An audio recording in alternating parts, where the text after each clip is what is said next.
Hey everyone, today I'm going to show you how to remove the OneDrive icon from File Explorer's navigation pane in Windows 10. Without any further ado, let's get started. Start by navigating to the bottom right part of your screen where your system tray is located.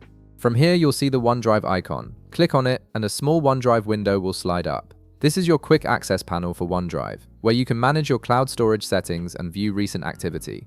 Now, to remove the OneDrive icon from File Explorer's navigation pane, look at the top right part of your OneDrive window and click on the gear icon. This will open up the settings and management options for your OneDrive application. A small context menu will appear with several options listed.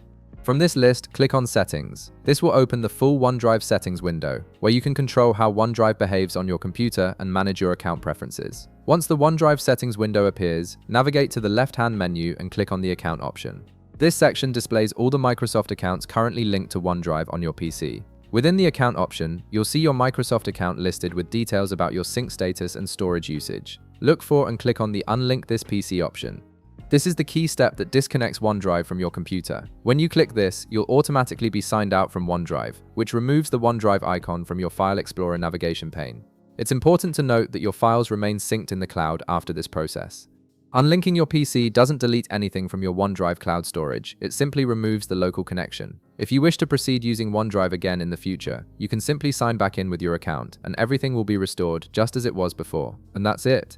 You've successfully removed the OneDrive icon from your File Explorer navigation pane while keeping all your cloud files safe and accessible. If this video helped you out, be sure to leave a like, subscribe, and I'll see you in the next one.